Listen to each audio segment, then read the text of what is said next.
थी कहानी। शहर के बहुत सारे घरों के बीच एक बड़ा सा घर है जो कि बहुत समय से खाली पड़ा है। एकदम वीरान, सुनसान, कटीली तारों से घिरा हुआ। उसके आसपास से कोई भी नहीं गुजरता था। उस घर से रात को रोज किसी के सिसकने की आवाज आती थी। लोगों का मानना था कि उस घर में किसी भूत का साया था। लोग ये आवाजें सुन सुन कर थक गए थे।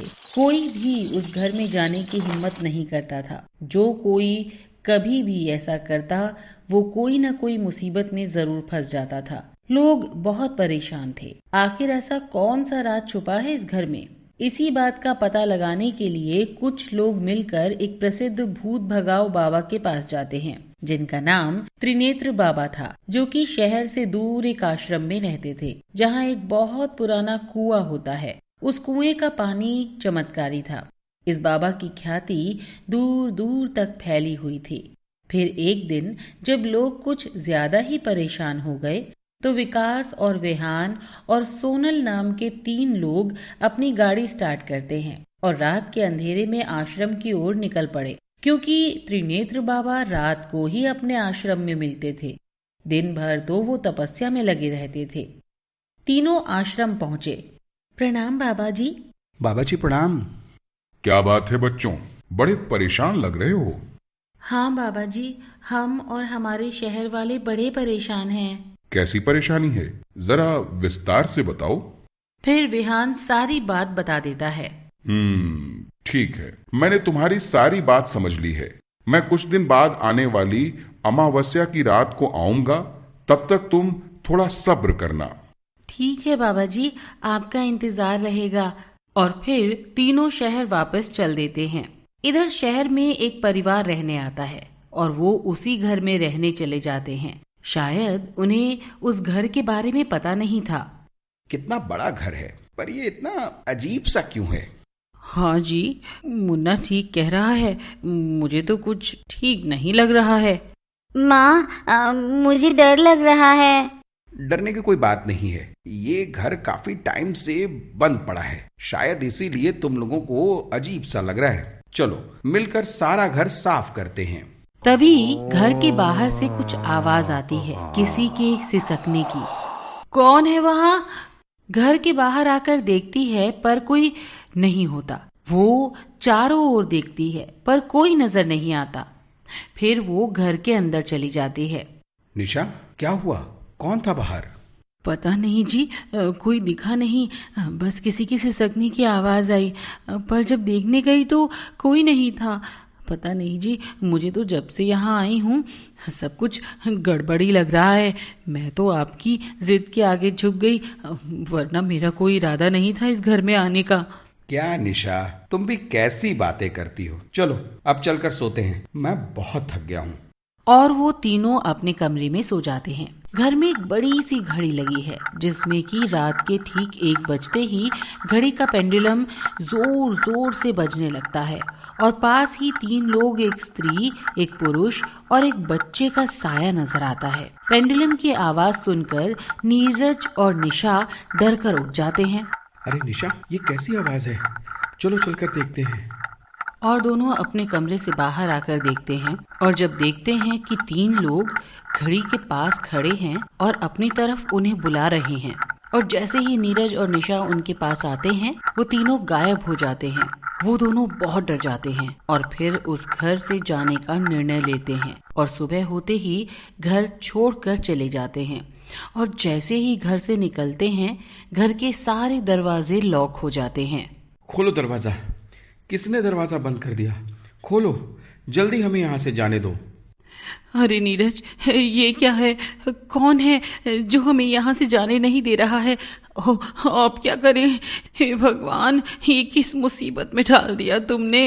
तभी आवाज आती है, हमारी मदद करो, हमें मुक्ति चाहिए, हमारी मदद करो। और फिर 3 लोग उनके सामने आते हैं।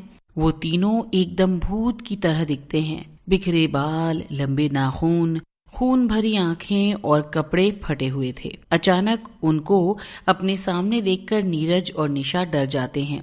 कौन हो तुम लोग और क्या चाहते हो? मेरा भी तुम्हारी तरह हंसता खेलता परिवार था। मेरे माँ बाप गांव में रहते थे। उनके यानी मेरे पास बहुत सारी जमीन और जायदाद थी। एक दिन कुछ बदमाश लोग हमारे घर में घुस आए और मेरे माँ बाप से जबरदस्ती जमीन अपने नाम करवा ली और फिर उनको मार डाला। कुछ दिन बाद जब उन्हें पता चला कि मैं शहर में हूँ तो वो लोग रात के अंधेरे में मेरे घर में घुस आए और बड़ी बेरहमी से हम सबको मार डाला और हमें इस घर की एक दीवार में चुनवा कर चले गए और किसी को नहीं पता चला और तब से लेकर अब तक हम तड़प रहे हैं अपना बदला लेने के लिए। इतना कहकर वो तीनों गायब हो जाते हैं। हे भगवान, अब क्या करें नीरज, कैसे इन लोगों की मदद करें। जब तक इन लोगों को मुक्ति नहीं मिलेगी ये लोग हमें यहाँ से जाने नहीं देंगे। तुमने ठीक कहा, सच में इनके साथ बहुत बुरा हुआ है। हमें इन लोगों की मदद करनी चाहिए। और दोनों सोच में बढ़ जाते हैं और फिर 2 दिन बाद भूत भगाओ बाबा भी वहाँ आ जाते हैं। जैसे ही विहान को पता चलता है कि बाबा वहाँ आ गए हैं और वो उनको लेने जाता है तो उसे उसी भूतिया घर से किसी के बात करने की आवाजें आती हैं। हे भगवान, अब तो दिन में भी इस भूतिया घर से आवाजें आने लगी हैं। मुझे जल्दी से बाबा को यहाँ लाना पड़ेगा। और वो बस स्टॉप की ओर चलने लगता है। प्रणाम बाबा जी। आइए बाबा जी, मैं आपको उस घर की तरफ ले चलता हूँ जहाँ से रोज रात में सिसकने की आवाज आती है। और फिर बाबा जी अपनी मंत्र विद्या से घर का दरवाजा खोलते हैं, विहान को लेकर उस घर के अंदर जाते हैं और घर के अंदर जाकर देखते हैं तो नीरज और निशा को देखकर चौंक जाते हैं। अरे तुम कौन हो और इस भूतिया घर में क्या कर रहे हो? बाबा जी, आप बिल्कुल ठीक समय पर आए हैं। हमें आपकी मदद चाहिए इस घर में। फिर वो सारी कहानी बाबा जी को बता देती है। राम राम राम राम, ये तो बहुत ही दुखद बात है। मैं अभी कुछ करता हूँ। फिर सारे लोग बाबा के साथ घर के एक कोने में खड़े हो जाते हैं। बाबा कुछ मंत्र पढ़ते हैं और फिर वो तीनों भूत वहां पर आ जाते हैं। हमें क्यों बुलाया है? हम तुम्हें मुक्ति दिलाएंगे, पर तुम्हें वादा करना होगा कि फिर तुम यहाँ से चले जाओगे। ठीक है, हम वादा करते हैं। फिर बाबा जी सबको कहते हैं हमें इन लोगों के गांव जाना होगा, वहीं जाकर इस समस्या का हल मिलेगा। और वो सारे मिलकर गांव पहुंच जाते हैं। वहां पहुंचकर वो सुखी लाल नाम के उस आदमी के घर जाते हैं जिसकी वजह से सब हो रहा था। बाबा जी सुखी लाल को पकड़कर जमीन पर पटक देते हैं। अरे कौन है आप और मुझे क्यों मार रहे हैं? तुम जानते हो तुम्हारी वजह से शहर वाले कितने परेशान हैं। हाँ, तुम्हारी वजह से हम रोज रोज डर के साए में जीते हैं। तुम लोग कौन हो? मैंने क्या किया है? भूल गया? अपने कुकर्मों को याद कर। आज से ठीक 3 साल पहले तूने एक हंसते खेलते परिवार को बड़ी बेरहमी से मार डाला था। याद आया कुछ? उनकी आत्मा अब भी तड़प रही है तुझसे अपना बदला लेने के लिए। तुझे अभी हमारे साथ शहर चलना होगा और अपने गुनाहों की माफी मांगनी होगी। अगर तूने ऐसा नहीं किया तो मैं तुझे अभी के अभी यहीं भस्म कर दूंगा और तुम जैसे इंसानों को तो इस धरती पर रहने का कोई हक नहीं है। मुझे माफ कर दो, मैं तो पहले से ही अपने गुनाहों की सजा भुगत रहा हूँ। आज तक चैन से सो नहीं पाया।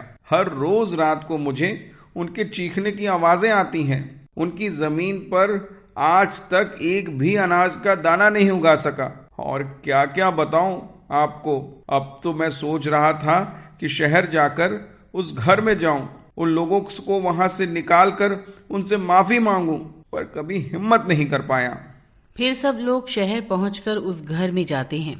जैसे ही सुखीलाल घर के अंदर पहुंचता है, भूत उसे हवा में लटका देता है और फिर जोर से जमीन पर पटकता है और फिर पटक पटक कर मार डालता है और उसे दीवार के अंदर डाल देता है जहां वो तीनों पिछले 3 साल से कैद थे। हमारा बदला पूरा हुआ, अब हम जा रहे हैं। अब हम कभी किसी को परेशान नहीं करेंगे, लेकिन फिर भी कभी किसी के साथ ऐसा हुआ तो हम उनका भी यही हाल करेंगे, याद रहे। और फिर उन तीनों की आत्मा वहां से चली जाती है। सब लोग बाबा को धन्यवाद देते हैं। नीरज और निशा भी उसी घर में रहने लगते हैं और फिर कभी किसी ने दोबारा वो आवाजें